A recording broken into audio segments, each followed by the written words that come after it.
Alors, effectivement, je vais vous parler d'innovation, car comme Jean-Claude l'évoquait ce matin, et comme vous l'avez peut-être suivi, Data Solutions a fait l'acquisition de NewQuest il y a maintenant un tout petit peu plus, presque 2 ans. Et en ce faisant, ça a permis d'accueillir au sein de Data Solutions toute une offre d'innovation, de digitalisation et de digital. Alors, l'innovation, c'est vous qui le vivez, c'est nous qui en vivons, au sens où nous travaillons sur une offre qui a été du coup packagée. Alors il faut savoir que toute l'histoire de notre entreprise au début et avant le rachat par Data Solutions était sur les bases de l'innovation, au sens on travaille beaucoup sur nudging, au sens on teste, on apprend et on essaie de trouver des solutions qui simplement vous permettent d'apporter une expérience utilisateur. Ça rejoint d'ailleurs totalement la présentation de Lucas tout à l'heure sur l'expérience utilisateur, l'expérience client. Notre offre au sein de Data Solutions s'est construite du coup sur cette année et demie sur 5 grands piliers qui sont les smart screens et l'affichage augmenté et interactif. Alors, on y reviendra tout à l'heure. À chaque fois qu'on fait du digital, on a des cas et des milliers de cas où on voit des écrans dans des magasins qui ne servent à rien ou qui affichent juste une image figée. Notre travail, quand on parle d'écran connecté et intelligent, c'est de faire en sorte que l'écran soit interactif, apporte une information et propose une expérience sans couture à l'utilisateur. On fait aussi de l'accompagnement sur mesure. Et je reprends la notion de nudging. Souvent, on a des clients qui veulent faire de l'innovation, qui n'ont pas la moindre idée de ce que c'est que l'innovation, qui savent qu'ils veulent en faire. C'est un peu comme le Bitcoin. En gros, tout le monde en parle, mais personne ne sait comment ça marche. Pour le coup, nous, on arrive, on connaît les technologies, on les maîtrise, on fait un audit complet de l'écosystème digital du client. Alors, digital ou magasin, quand on parle de digital en magasin, c'est-à-dire qu'on va en repérage, voir comment les gens gravitent, naviguent dans le magasin, comment ils rentrent, comment ils sortent, par quoi ils sont attirés, parce qu'il y a plein d'hélices holographiques en ce moment dans les magasins qui ne servent à rien. Donc, on essaie de voir comment exploiter, par exemple, une hélice holographique. Et donc, on va faire de l'accompagnement et du conseil sur mesure pour voir dans quelle mesure on peut apporter une expérience digitale et apporter une expérience innovation. Donc l'exploitation de points de vente, l'architecture augmentée. Alors on peut le voir, ce bâtiment est particulièrement bien conçu. On travaille également sur plan, sur la digitalisation d'espace. J'y reviendrai parce que, alors il a dû nous quitter un peu plus tôt, mais Jean-Baptiste de Decathlon était venu pour témoigner.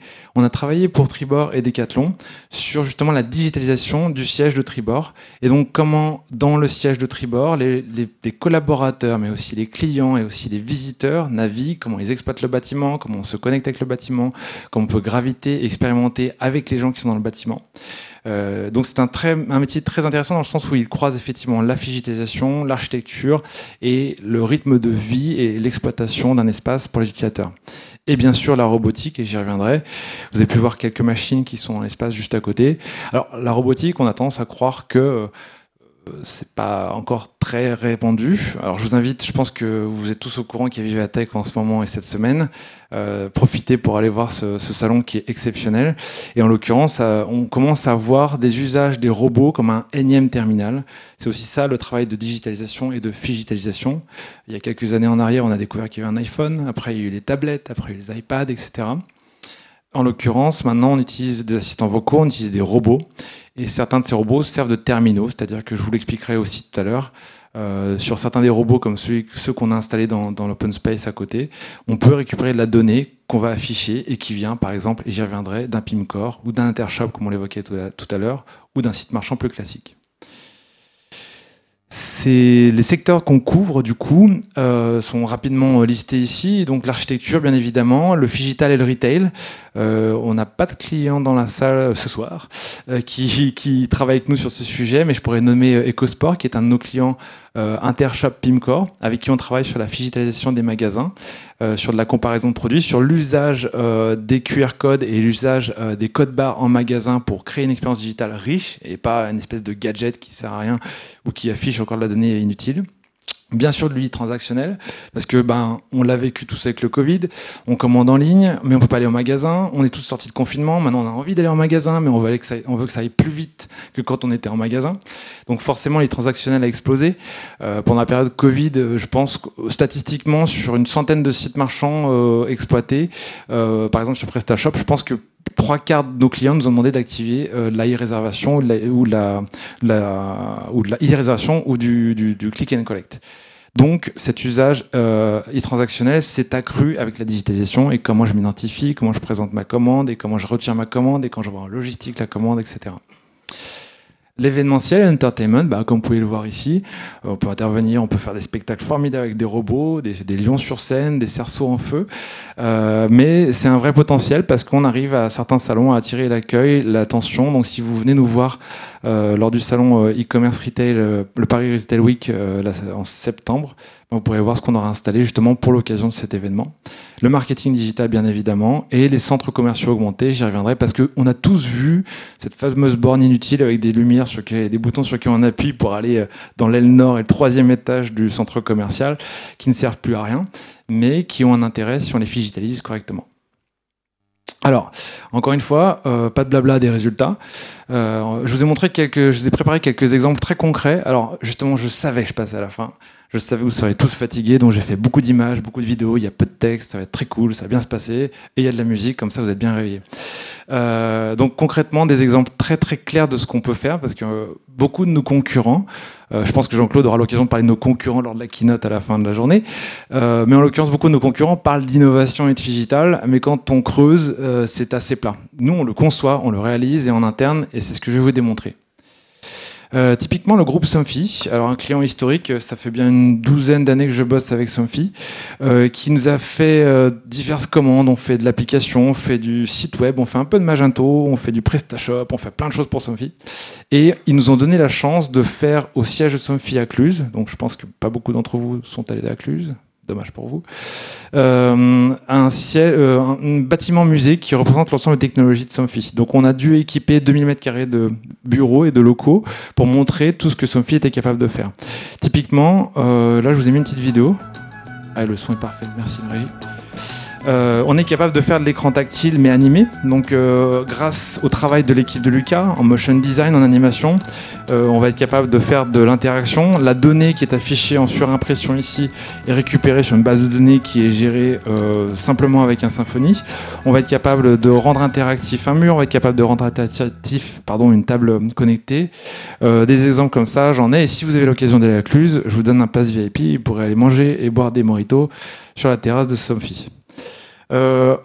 Pour Lego aussi, alors s'il y a quelqu'un de Lego dans la salle, j'envoie mon CV tout de suite. Désolé Jean-Claude, mais si un jour Lego me propose un job, je le prends. Chacun son dream job, hein, voilà. Lego, on a fait un prototype et donc on en a fait une technologie. Alors c'est aussi un des points forts de Data Solutions et de l'historique qu'on a dans l'innovation. On a un client qui nous demande un POC, qui a une idée, qui veut un concept, qui veut quelque chose. On propose des technologies, on le conçoit, on le présente et on structure. Donc là, typiquement, la problématique était que de dire, quand on est dans un magasin, un Lego monté ou pas monté, d'ailleurs, il faut le prendre, mais comment on l'identifie, comment on le rend vivant. Et donc c'est un cas que vous devez rencontrer dans certains de vos magasins. On a conçu une technologie qui permet juste avec des accéléromètres, des toutes petites puces qui ont 6 mois d'autonomie qu'on met dans le Lego et qu'on planque. Dès lors que le Lego est pris, on est capable d'avoir une information interactive sur une borne, comparer les produits et faire en sorte qu'on puisse regarder les différents produits. Et donc ça, c'est une technologie qui a été entièrement conçue en interne. On fait l'électronique, ça nous arrive, on fait l'impression 3D quand il faut faire les boîtiers, et on fait tout l'équipement prototypé, comme on le fait en ce moment pour EcoSport, pour faire le POC, le tester avec des clients utilisateurs, travailler avec l'équipe de Lucas sur l'interface, et donc l'interface homme-machine qu'on va avoir ici. J'ai déjà un truc de vieux là, homme-machine. C'est un truc... Et donc on va travailler sur l'UX, pas homme-machine, mais l'UX, pour faire en sorte que l'interface soit conviviale, ludique, et qu'encore une fois, on ne tombe pas sur un énième écran qui ne sert à rien, qui ne présente rien. L'exemple que... donc je remercie Jean-Baptiste Hamel qui est venu et qui est reparti et qui aurait dû présenter avec moi ce business case ce soir. Decathlon Tribord, donc Decathlon nous a confié la digitalisation complète de 6000 m². Ah, 3000, petite erreur. C'est-à-dire que Tribord, comme pour ceux qui connaissent Decathlon, Decathlon a un pôle innovation qui est très fort et la volonté à chaque fois d'innover. Concrètement, ils ont construit ce bâtiment qui a été livré et inauguré avec Jean-Claude en septembre de l'année dernière. Et donc ce bâtiment est un bâtiment qui sert à la fois de siège pour Tribord. Il sert également de... je vais passer à la suite. Il sert également d'accueil pour les visiteurs parce que Decathlon propose, grâce à ce bâtiment, de découvrir le produit, de le prototyper. On a eu la chance de gagner un prix l'année dernière sur ce projet. Je suis arrivé en présentation avec ma veste Tribord en expliquant que bonjour, cette veste que je porte sur moi, je l'ai conçue avec l'équipe de Tribord. Et donc en soutenant, j'ai expliqué que la technologie qu'on a mis en place, les écrans qu'on a mis en place permettent à des gens, monsieur tout le monde, qui bien sûr ont une carte de fidélité Decathlon, de rentrer dans le mode de bâtiment, d'expérimenter des produits, de faire des retours produits et de co-construire et de co-concevoir les produits Tribord directement avec l'équipe de conception et de prototypage Tribord. Donc, si vous y allez, vous verrez, il y a des écrans partout qu'on a conçus. Certains qui servent à l'usage des salariés de Tribord pour savoir quelle est la météo du jour, qu'est-ce qui va se passer dans le port cette semaine, qu'est-ce qu'on va avoir comme activité, est-ce que du coup il y a des entrées et sorties, etc. On a conçu énormément, alors je sors pas plein de mots-clés, mais bien évidemment on fait de l'IoT, bien évidemment on fait du big data, bien évidemment on fait de l'analyse de données et de structuration de données. On récupère, par exemple, cet écran est très symbolique parce qu'on récupère l'équivalent de 27 flux de données qui sont régis par Decathlon, qui récupèrent leur activité, leur business, les salariés, etc. Donc on s'est connecté sur chacun de ces flux de données pour structurer des tableaux de bord entièrement sur mesure. Et on a du coup créé tout le processus de co-conception. Je me présente avec ma carte Decathlon, je suis en carte de fidélité, je suis un VIP Decathlon parce que j'ai déjà acheté plein de vélos à mes gosses qui me coûtaient trop cher. Je rentre, je peux essayer mon produit, je peux le co-construire, je fais mon retour d'expérience et je peux directement échanger avec les ingénieurs parce qu'on sait que Yann Kos, qui est ingénieur sur cette veste, a travaillé dessus et je lui fais son feedback à lui. Et dernier point, d'ailleurs un projet et un produit qui nous permet de packager, encore une fois, on travaille, on expérimente et après on package.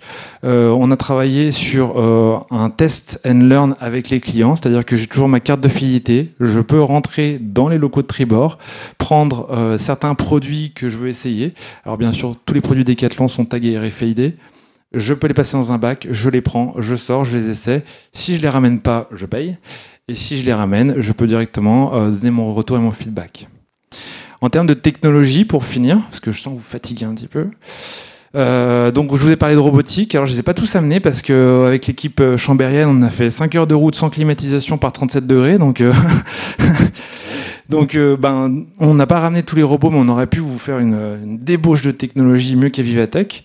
Pour le coup, donc on exploite des robots. Je peux vous parler longuement de toutes les technologies qui sont là-bas. Alors pour l'instant, ce qu'ils font ici, c'est très sommaire parce qu'on voulait pas non plus trop vous gêner avec les robots, mais on peut faire énormément de choses. Je reprends l'exemple de Temi, qui est le robot qui a gêné certains annonceurs. Je suis désolé pour les équipes de Miracle qui se sont fait embêter par le robot. Pour le coup, un robot comme Temi va être installé chez notre client EcoSport. Alors pas un, pas deux, mais a priori ils veulent en mettre 3. Ils seront en patrouille de France, posés à l'entrée. Et donc quand on va s'adresser au robot directement, on va lui demander hey Temi, ou alors on va voir comment on le programme, on va peut-être essayer de l'appeler Eco.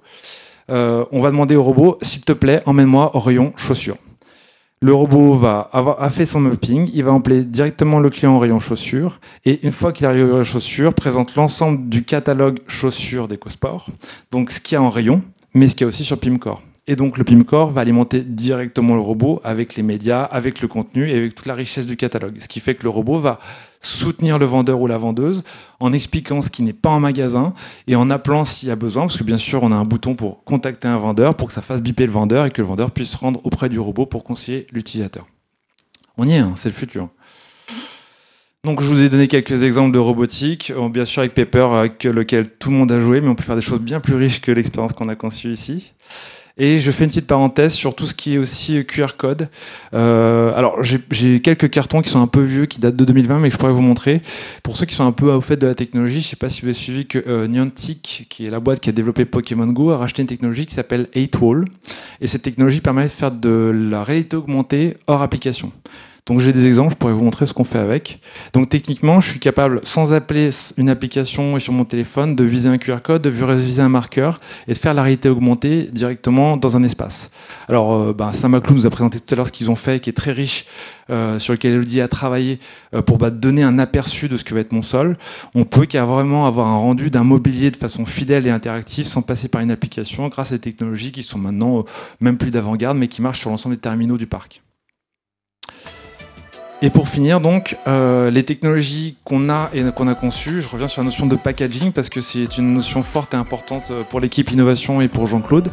C'est-à-dire qu'on conçoit, on prototype, on fait du sur-mesure, parce que c'est notre ADN à l'origine, faire du sur-mesure dans l'innovation, mais on conçoit et suivez nos réseaux sociaux, parce que régulièrement on a communiqué ces 2 derniers mois sur des nouvelles technologies qu'on a sorties. On a des technologies qui sont packagées, qui peuvent s'installer en magasin, et là on a des exemples très, très récents. On a la chance d'avoir contractualisé avec la société Big Mat par exemple, qui a 300 magasins en France, qui a des agents qui sont à chaque fois indépendants et des adhérents qui veulent pouvoir gérer leur affichage en magasin, mais que la centrale veut pouvoir aussi administrer, et tout ça avec des données qui viennent soit de la plateforme éditoriale, soit d'un PIM, soit de données caractérisées. Donc cette technologie-là va être implantée dans les magasins de Big Mat, aussi chez Sundance Spa pour ceux qui connaissent la marque. Et donc c'est une technologie qu'on a packagée, qu'on avait commencé à packager avant le rapprochement et la fusion avec Data Solutions, et qui là explose grâce à la fusion de nos 2 entreprises et le réseau ouvert et les compétences du groupe Data Solutions. Je précise également que du coup dans ce contexte-là, et ça fait passer la main à mon collègue, que du coup on a déjà connecté la technologie d'affichage à énormément de technologies, bien évidemment les technologies d'avant-garde de Data Solutions, et donc on a une exploitation, j'insiste sur PIMcore, PIMcore qui est une technologie que nous-mêmes nous avons découvert en rejoignant Data, mais qui offre des opportunités immenses. Et qui souffre au final de manque de front. Au final, on n'a pas d'UI UX sur un PIMcore. Alors Franck qui est dans la salle va peut-être me dire que si on peut faire du front avec du PIMcore, c'est sûr. Mais grâce à PIMcore et grâce au Smart Screen qu'on a conçu, on peut rendre vivante la donnée de PIMcore et faire de la vraie expérience UI UX sur la base de la donnée PIMcore, ce qui n'était pour l'instant pas possible. Et donc, j'en profite pour vous annoncer qu'on a maintenant un connecteur qui est viable et qui est solide, qu'on expérimente d'ailleurs encore chez un client, et qui permet de récupérer la donnée PIMcore, de la trier et d'afficher du média spécifique pour l'usage des écrans qui sont en magasin ou dans vos locaux ou où vous le souhaitez, chez vous, si ça vous intéresse, il n'y a pas de problème, à côté de la box free. Voilà.